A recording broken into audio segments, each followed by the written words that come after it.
I never thought the day I got promoted would be the day I lost my family. It happened on a Thursday. I remember because I was wearing the blue blazer I had bought with my first real paycheck 3 years ago, the one I saved for over 2 months. The one my mother called a waste of money for someone who should be sending more home. I was sitting in my manager's office, and she slid a folder across the desk with a smile that told me everything before she said a word. Senior Financial Analyst. A 22% raise. A relocation package to the Chicago office. I sat in my car afterward and cried. Not because I was sad. Because for the first time in my adult life, I felt like something was finally, truly mine. I should have known better than to call home. My name is Maya. I'm 31 years old. I grew up in a small house in Columbus, Ohio, with my parents, my younger brother, and a rule that was never spoken out loud, but understood by everyone in the family. I was the one who would take care of things. Not because I was the oldest, by much. My brother is only 2 years younger than me. Not because I earned more. At least not in the beginning. But because somewhere, along the way, I became the person my family ran to whenever the number in their bank account got uncomfortable, and I never said no. That was my first mistake. Not the only one, but the first. I started working at 19. While I was finishing my accounting degree at night, I was doing bookkeeping during the day for a small logistics company downtown. I wasn't making much, but I was making more than anyone in my house. And my family noticed immediately. The first time my mother asked me for $200, I gave it, without hesitation. She said it was for the electric bill. I didn't ask questions. I told myself that's what family does. By the time I was 23, I was giving them $500 a month. By 26, it had quietly grown to $800. My father had stopped working a job he hated and was figuring out his next move, which as far as I could tell meant watching television and complaining about politicians. My brother had started a business that needed startup costs, then marketing costs, then equipment costs. Every few months, there was a new reason, a new number, a new version of the same conversation where they reminded me that family takes care of family, and I nodded and transferred the money. I told myself it was temporary, that things would stabilize, that one day my brother's business would take off, and my father would find something, and my mother would stop looking at me with that particular expression, equal parts, expectation, and disappointment, like I was a vending machine that kept giving the wrong item. I was 28 when I found out about the credit card. I didn't find out because someone told me. I found out because I applied for a car loan and the bank flagged my credit report. There was a Visa card opened 18 months earlier with a credit limit of $4,000 and a balance of $3,842. I had never applied for that card. I had never held it. I had never spent a single dollar of it. When I called the credit card company, they gave me the address it had been registered to. It was my parents' house. The one I grew up in. The one my name was still technically on, because I had co-signed a lease renewal for them 4 years earlier when my father's credit score made landlords nervous. I sat on the floor of my apartment that night for a long time. I didn't cry. I didn't call anyone. I just sat there with the phone in my hand, looking at the number $3,842, and felt something shift inside me. Not break. Shift. Like furniture being moved in a house, you thought you knew perfectly. I called my mother the next morning. I told her what I had found. I kept my voice even. I asked her, directly and clearly, if she or my father or my brother had opened a credit card in my name without telling me. There was a pause. And then she said, "We were going to tell you. We needed it for something urgent. You would have said no." She was right. I would have said no. But that wasn't the point. I told her I needed the card paid off and closed. She said they didn't have the money right now, but they would take care of it. I told her I would be disputing it with the credit bureau. She told me I was being dramatic. She told me that what I was describing, reporting my own family, would ruin them. She told me that I needed to remember who had raised me, and who had sacrificed for me, and who would be there for me when everything else fell apart. I did not report it that day. I told myself I was giving them time to make it right. The truth is, I was still afraid of becoming the person who turned their back on family. I had spent 30 years being taught that was the worst thing a person could do. So I paid off the balance myself. I closed the card. I paid the $3,842 and told myself it was the end of it. It was not the end of it. 6 months later, I found a second card. Same setup. Different bank. $2,200. This time, my brother's handwriting was on the application. I could tell because the signature was close, but not quite right.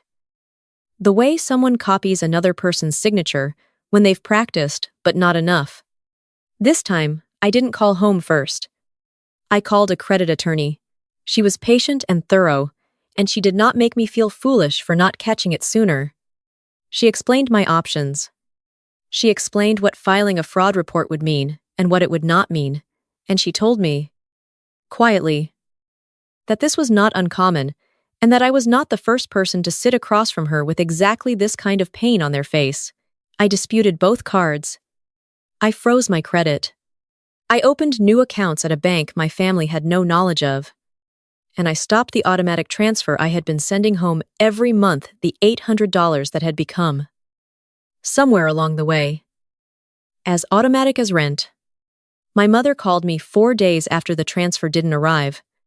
She didn't ask if something was wrong. She asked where the money was. I told her I had paused it while I dealt with the credit situation. She said that had nothing to do with their monthly expenses. I told her I disagreed. The call ended badly. That was 8 months before the promotion. In those 8 months, my family made their position clear. My father left me a voicemail that I still haven't deleted. Not because I listened to it, but because my attorney told me to keep everything. In it, he said, I had become selfish and cold, and that he didn't know what had happened to the daughter he raised. My brother sent me a text, calling me a snake. My mother tried a different approach. She would send me messages about her health, her stress, a pain in her knee, a doctor's appointment she couldn't afford. Each message was designed to pull me back. Each one felt like a hand reaching through the screen, trying to drag me toward a version of myself I was slowly, painfully leaving behind. I responded carefully and briefly to all of them. I did not restart the transfers. I did not cover the doctor's appointment.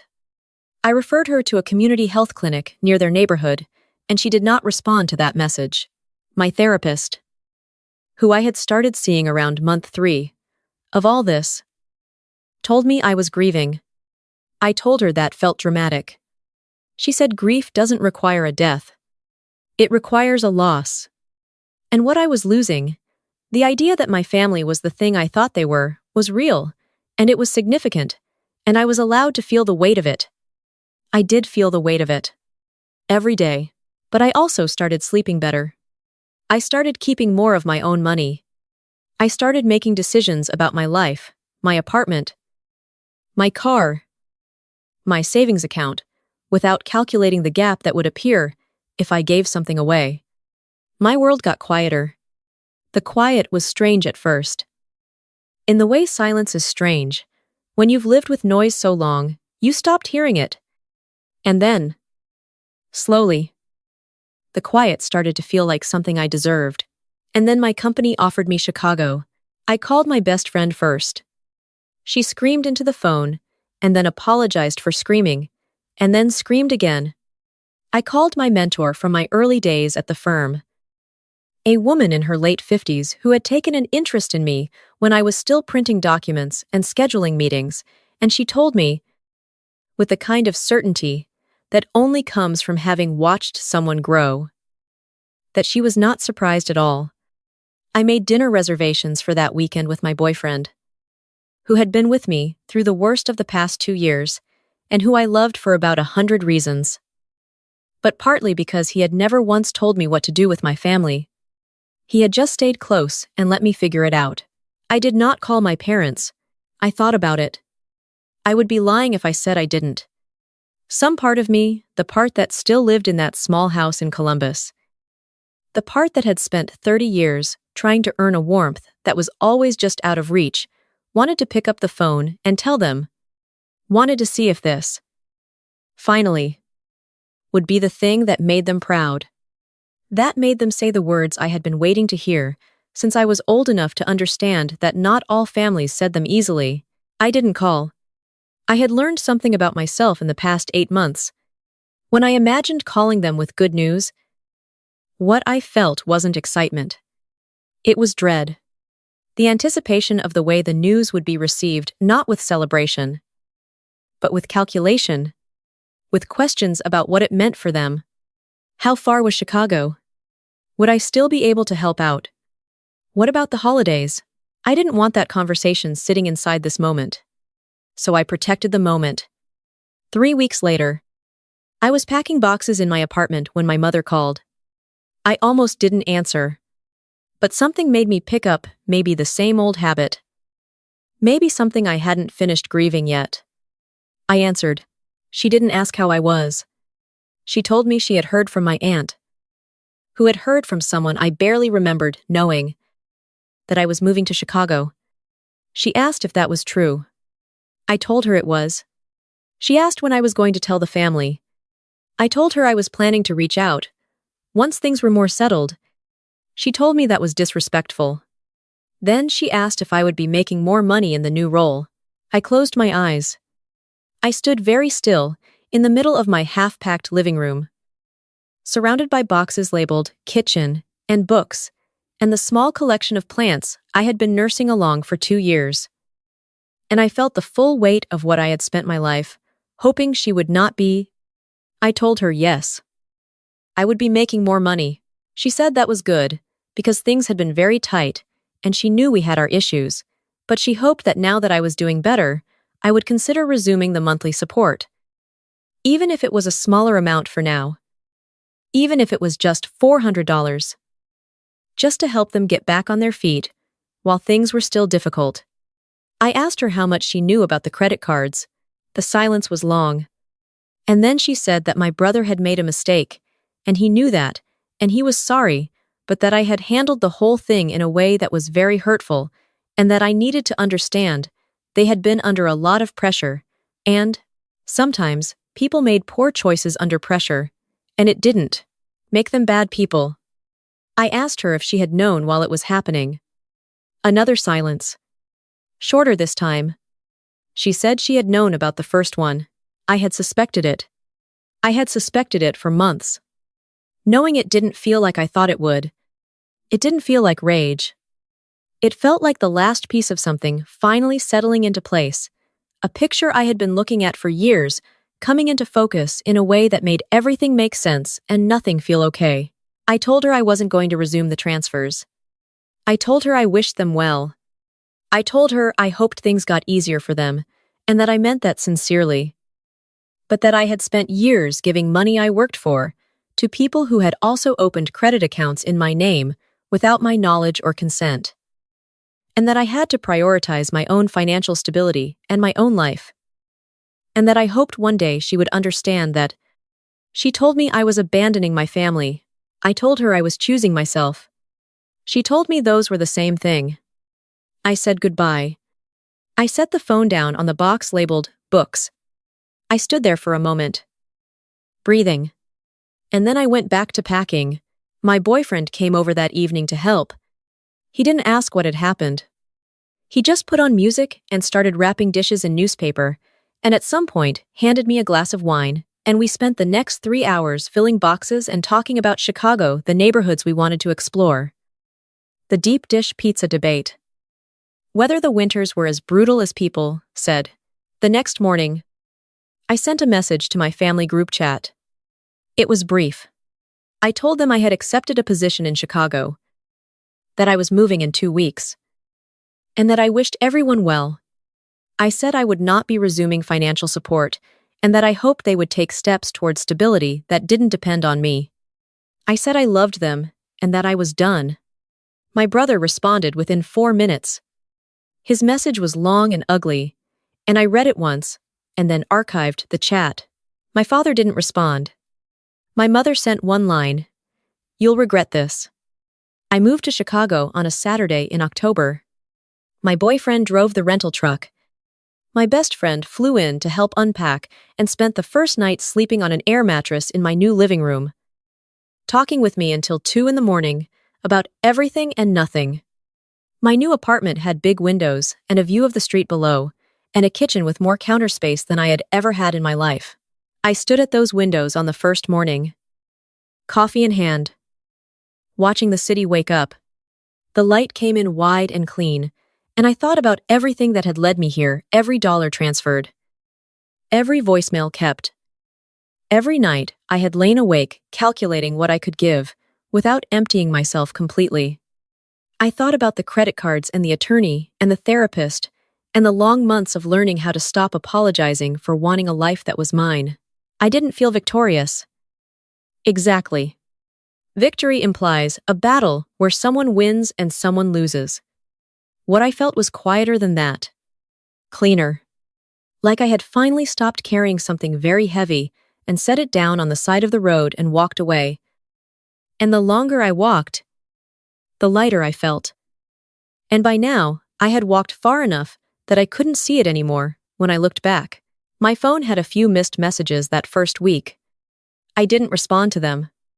My credit score, which I checked with the kind of nervous attention you give, a healing wound, I had improved by 40 points since I closed the fraudulent accounts. I had money in savings, for the first time in my adult life, real savings. Not the thin buffer I maintained, while sending $800 a month into a silence that never once said thank you. I found a new therapist in Chicago. In our third session, she asked me what I was most afraid of. I thought about it honestly. I told her I was afraid that someday I would need them. Need my family in the way we tell ourselves. We'll always need family, and that they wouldn't be there. And she asked me if they had been there when I needed them before. And I sat with that question for a long time. The honest answer was no. They had been present. Physically present. In the same house. At the same table. But presence and support are not the same thing. I had learned that slowly, the hard way, over years of confusing one for the other. What I had now was different. My boyfriend, who flew up to visit twice that first month, and eventually started looking at apartments in the city. My best friend, who texted me every morning for the first 2 months just to check in. Not because anything was wrong, but because that's what people who actually love you do. They show up in the small, ordinary moments. Not just the ones where showing up is required. Mi mentor, who sent me a card when I got the promotion and wrote in her clean, careful handwriting, "You built this. Don't forget that." I did not forget that. My family still reaches out occasionally. Not often. The messages are different now, less demanding. More wary. As if they're not quite sure who they're dealing with. I respond briefly, when I feel like it, and don't when I don't. There is no monthly transfer. There is no guilt that keeps me up at night the way there used to be. I won't tell you the transition was painless. I won't tell you there weren't days. I questioned myself days. I picked up my phone and almost called. Almost typed something that would have undone the boundary I had worked so hard to build. Grief doesn't move in a straight line. There were mornings I woke up sad, for no reason I could name. And I knew the reason had a name. I just didn't always want to say it out loud. The name was, I wanted a different family. I wanted the family I had spent my whole life trying to earn by being useful enough, giving enough, quiet enough about my own needs. That family was never coming. What I had was what was real. And what was real had hurt me in ways I was still measuring. But I had also built something real. A career I was proud of. A life with actual room in it. Relationships where the giving went in both directions. A version of myself that didn't flinch every time her phone rang. That felt like something worth protecting. The last thing my mother said to me before I stopped responding to her messages was that I had changed. She said it like it was an accusation. Like change was something I had done to her. She was right that I had changed. She was wrong about what it meant. I changed because I finally understood that loving someone doesn't require letting them take from you indefinitely. I changed because I stopped believing that loyalty means silence in the face of harm. I changed because I looked at the life I was building and realized it was good. And that I was the one who had built it. And that I deserved to live in it without spending half of it propping up people who had used my name to open credit cards and never once asked how I was doing. I changed because I grew up. And if that's abandonment, then I abandoned them. And I would do it again.